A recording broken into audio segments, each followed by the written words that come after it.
Hello everyone, this is Hope from Pros Before Bros. Yes, another video. Wow, it's been crazy. But I really wanted to do a video about books I've actually read. I know that I just did an unboxing. I did a haul. So I'm showing you books that I haven't read yet. This is booktube. Let's talk about the books I actually have read. So I have read quite a few books in the month of January and the beginning of February. I think right now I have over, I want to say 34 books I've read since January has began. Some of those books are physical books, others are ebooks. Quite a few of them are audiobooks, and the reason why I do so many audiobooks is because when you're working like 10 hours a day every day, um 5 days a week, you get a lot of audiobooks in, and it keeps me sane at my job. I actually get a lot of stuff done when I have audiobooks playing in the background. And I came across a lot of good reads and some not so good reads. So I'm here to talk about some of the few ones that stood out for me and just kind of get your thoughts on them. If you've already read them, please share your thoughts on those below. I'll be happy to hear what you thought. But let's just jump right into it, shall we? So the first book that I read that I want to talk about, the first book that I want to talk about that I read was in January, and that is I keep doing this, American Panda. And this is by, they covered it up. I can't tell who it's by. Stupid Target. Don't worry, Target. I still love you. It's by Gloria Chow. And oh, guys, I love this book so much. I actually gave it a 4-star read on Goodreads. And the book is about a 17-year-old girl by the name of Mei Lu. And Mei Lu is just starting off at MIT. And like I said, she's fresh into college. She's 17 years old. She's really had a very close knit relationship with her parents. Her parents are, I believe, Chinese immigrants. So they have certain morals, they have certain beliefs, and she's had to deal with all that up to this point in her age. And this is the first time she's really on her own. The only downfall is that her parents are local, so her mom will call her in between classes and say, "You should be out of class right now. What are you doing? Are you studying?" So it's that kind of approach that she takes, that she has to deal with on a regular basis. And in the process, she ends up falling in love with a fella, and oh my gosh, I can't remember his name. It's Darren Takahashi. Um, she falls in love with him, and he's one of her classmates. The only problem is he's Japanese. And her mother, being Chinese, is not a fan of her daughter being a Japanese person. So she's dealing with that, struggling with trying to find even ground with both her parents, the culture that they're in, and of course trying to find her niche in society and making herself happy. So this is quite, I love this book so much, guys. It gave me the feels. It really did. I came from a family that is, my mother's part Japanese, so I understand the culture there and having to deal with, making sure that you're following the beliefs that's set aside in that culture. And it can be a little bit tricky at times. It can be pretty tricky at times. So it was so nice and so refreshing to see a perspective that is similar to what I grew up with, but also just the fact that this young lady actually finds her way in this chaos and becomes her own person over time. And it's just such a good read. And it's supposed to be aimed towards young adults, but I think anybody could pick this book up and enjoy it as much as I did. But it's just, oh, I got the feels for it so much. And Darren, I tell you what, he's my new boy crush. He's my new book boy crush. He is such a sweetheart in this book. So definitely pick this up if you are interested in possibly learning about different culture, some of the stipulations of that culture. Like I said, it does dive into that information. There's some great moments where you're so happy for the characters, and then there's some that make you really sad. But it's really worth a read. So definitely check it out. And honestly, they sell it at Target for 20% off. I think you get paperback now too. So yes, I love that book.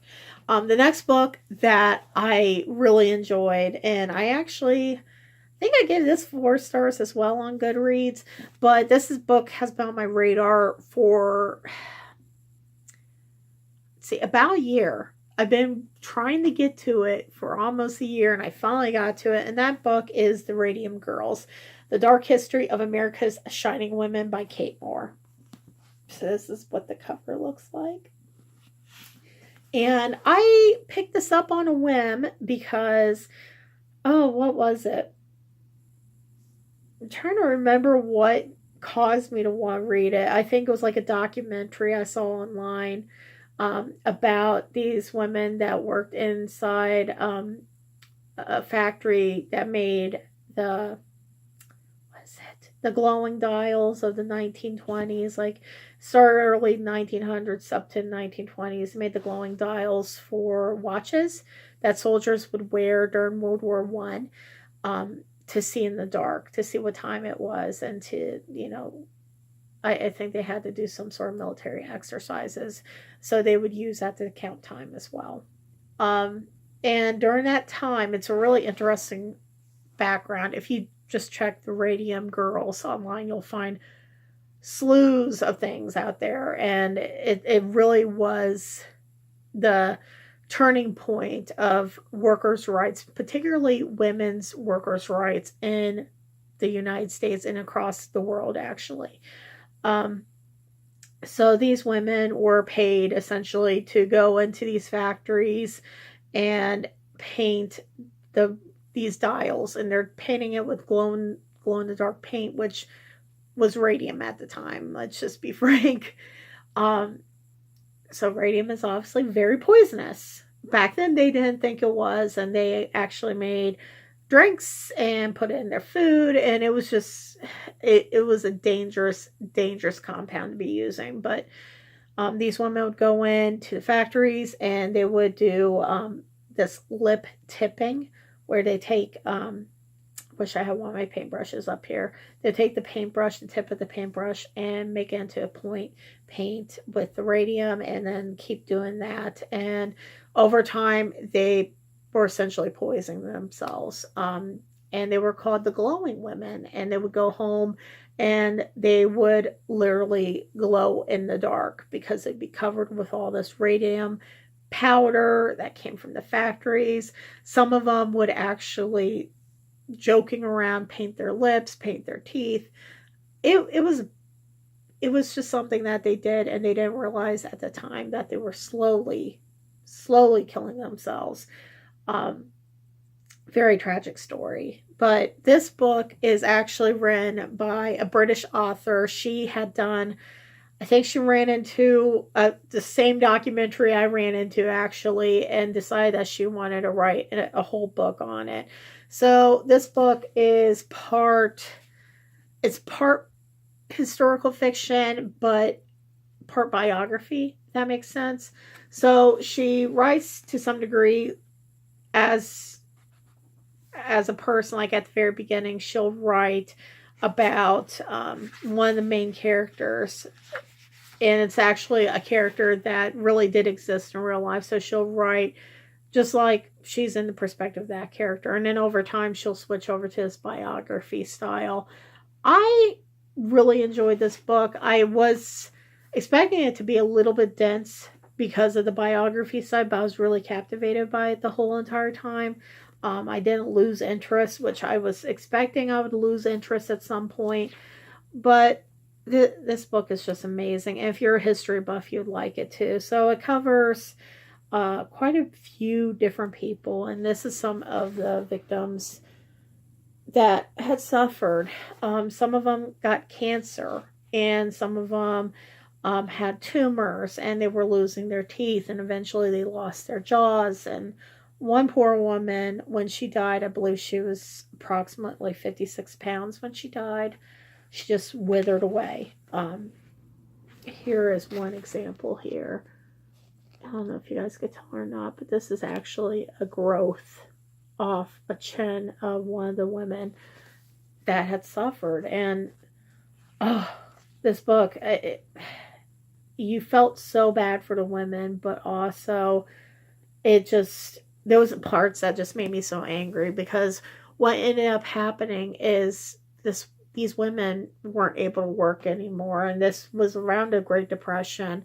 Eventually, that they decided that they were going to sue the radium company. I believe it was U.S. Radon Dial or U.S. Radium Dial, and the company was just, they were jerks. They were trying to say, well, this is probably because of poor lifestyle choices. They had paid doctors to say that these poor women died of syphilis. Their families were not aware that this was a problem, and some of them went with that first, and then they started seeing patterns in the friends of these women that had passed away, and then they realized there's something seriously wrong. One part that was so upsetting is one of the victims, she had passed away, and her brother-in-law was at the hospital, and the company had paid people to come pick up the body and dispose of it because they wanted to cover up any evidence that they possibly had. Of course, the brother-in-law fought them tooth and nail, and eventually something happened to where they convinced the parents of this girl to allow them to do an autopsy or be present for an autopsy. They snuck in and basically took this girl's body and had the autopsy done without the parents knowing, like hours early before the autopsy was supposed to be conducted. And they took fragments of her jawbone that they were going to use in court. It's intense. They took it so they wouldn't have any sort of evidence to go by. So if you're into historical events of any sort, and just environmental issues, of course, and women's rights and workers' rights as a whole, this book is definitely worth a read. It is long, as you can tell, but it's amazing. It's definitely one of my favorite books. I'm definitely going to pick it up again. But if you guys also are interested in the story, like I said, just go onto YouTube, look up the Radium Girls. There is a documentary that was done, I think, in the late 80s or early 90s. Really interesting documentary. They talk to some of the women that are survivors, that have outlived the poor women that didn't make it. And then there's also a play out there. A lot of high schools in Ohio and also around just everywhere. I think in Illinois, it's a big thing in Illinois. If you get online and put in The Shining Girls, it'll also take you to some plays that are based on the Radium Girl story. So, yes, it was a good read. It was a great read. So, let me see here. I did have a couple other books that I happened to peruse at and read. Let's see here. Of course, they were all electronic, so I had to take pictures of them and put them up. So I did finish a book today, Punk 57 by Penelope Douglas. I gave that 3 stars. The book is basically about a teenager and her pen pal that she talks to. His name is Misha, and her name is Ryan. And they have been conversing back and forth by regular USPS mail. about their lives and such. And over time, they had grown to have feelings for each other. Something happens with Misha, and he stops writing her because he had some sort of tragedy. And I'm not going to go into details of that, just in case you guys want to read it. And down the road, it's kind of a confusing thing unless you're actually reading it. Down the road, they meet and they have like a hate relationship at the very beginning, because she doesn't realize that this person is Misha because he goes by an alias. So they have a hate relationship. It slowly buds into like lust, finally into love. It's okay. It was a right book. I gave it 3 stars, like I said, because I felt like some of it was just over the top. It is smutty. It is so smutty. Funny thing about it is I did the audiobook for this, okay? And I was listening to it at work. I didn't realize that was smut-tastic, and my Libby wasn't working, and I just happened to log into my Audible account, and I saw that I purchased this book, and I'm like, okay, I don't remember what this book is about. Let's give it a try. And then it's spewing smut in my ears, and I'm like, holy shit. Like, let's pray my headphones don't come loose or something crazy happens where everybody in my department hears this smut-tastic smut that I'm listening to. It was intense, guys. It was really intense. So I did finish that, 3 stars. And then I also read The Killers of Flower Moon, The Osage Murders, and the Birth of the FBI by David Grann. This was a really great book. I did end up giving it 3 stars though, because I feel like it was too dense. So it's basically about these like what is that, rash murders that happen to the Osage Indian tribe. I hope I'm saying that correctly, in the 1920s. And basically through this whole process, the FBI, J. Edgar Hoover, got all these people together and was like, we need to figure out what's going on. And he didn't do it in the sense that he was being just goodwilled. He was just getting really bad publicity about it. So they were working with him, and finally they developed what is known today as the FBI. It's a really interesting case, very detailed, and I think the detail was maybe a little too detailed at times, because when I was reading it, it felt dense in a lot of the aspect, like there was just too much information to absorb. So it's not a horrible book. It actually is one of those bestsellers right now. A lot of people are picking up the book, and I think it is definitely worth a read. I think it should be incorporated in our American history, because it is a very pivotal part of history. It's just, maybe just tone it down a little bit. Maybe just kind of condense some of the details down, the fine details that are hanging out there. Let's see here. I also did, I read Shock Value, How a Few Eccentric Outsiders Gave Us Nightmares. And that was by Jason Zinoman. Zinoman. There we go. This one was okay.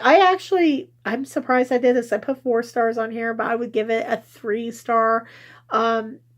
It was okay. It talks about the horrors, like the beginning of the horror movie industry from 1968 onward.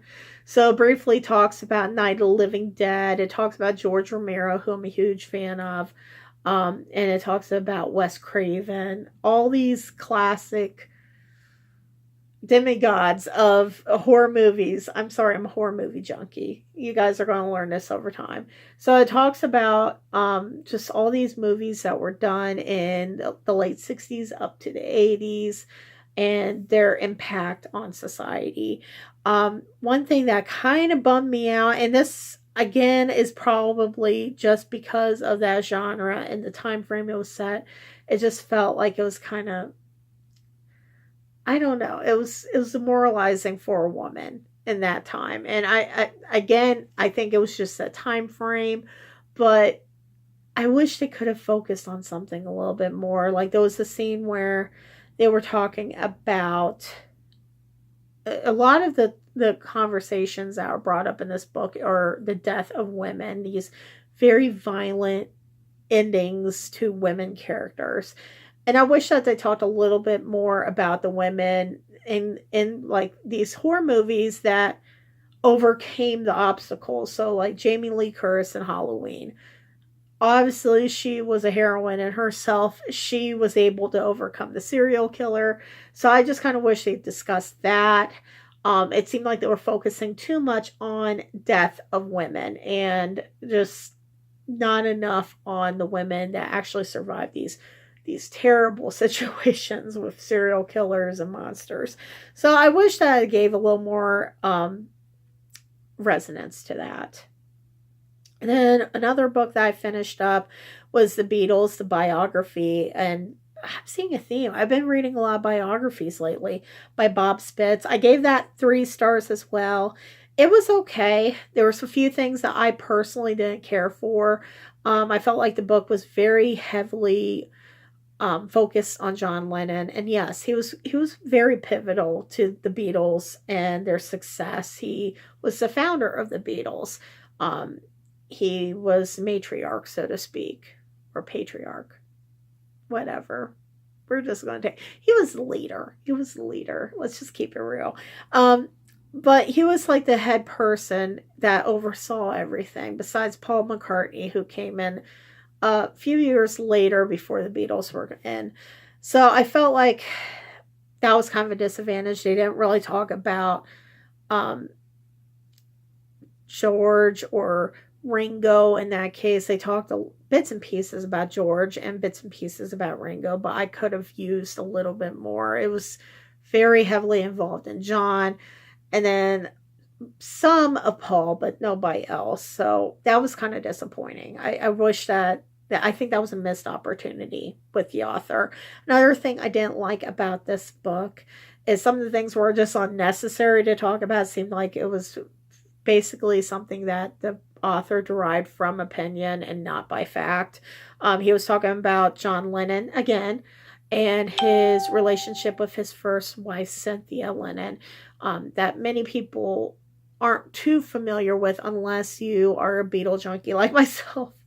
So he was talking about his opinion on their relationship and basically shipped it to where John just didn't like Cynthia at all. It was just marriage of convenience, which, if you read any of the letters that John had sent to Cynthia and just some of the other content that's out there, you would realize that they did have a relationship at some point. You'd appreciate it. And then you'd realize, like anything else, it just did not work out. So that bothered me. I felt like there was some inaccuracies. I can't remember exactly what the inaccuracy was. It had something to do with the very, very early stage of Lennon and McCartney. I believe it was when they were the Quarrymen. Um, and something that Bob had said, it wasn't accurate at all. I can't remember what it was. Yeah, this book was a complete mess for me. It's so funny I read it though because now I'm eager to sit down and talk to my father-in-law, who is also a Beatle junkie like myself, and kind of get his thoughts on it too. I'm not sure if he read it or not, but I'm half tempted just to buy the book and give it to him and make him read it, even though I gave it 3 stars. So yeah. The last book is a reread for me, and that's simply Salem's Lot. You guys know I love Stephen King. Stephen King is like, he's amazing to me. So I got into this thing where I was like obsessed with Salem's Lot in the last few weeks. Like I actually started watching the Salem's Lot DVD that is like from the 70s that has like the really crappy acting. Yeah, I started watching that and I was like, God, I really want to read the book again. So I ended up reading the book again. I put 5 stars on here, but really I would probably be conservative and just give it 4 stars. It's really good. That's all I can say. It's one of my favorites. So yeah, there you have it. Those are some of the books that I read for this month and last month that I felt like highlighting. Let me know what you guys think. If you've read any of these books, I'm dying to hear what you have to. Ooh, excuse me. I'm dying to hear what you have to say. Literally dying. I'm hiccuping. Let me know what you think about them. And if you have suggestions on books that I should pick up, by all means, feel free to pass those suggestions on. I'll be happy to look into those. I definitely had a really good suggestion from my good friend Aaron George. If you're watching this, Aaron George, you know what I'm talking about. And that was Educated. Oh, gosh. If you guys haven't picked up that book, Educated by Tara Westover, you need to do it. Like ASAP. It is amazing. In fact, I need to send a message to my sister and tell her to read that. But anyways, thank you so much for watching. And yeah, tune back later.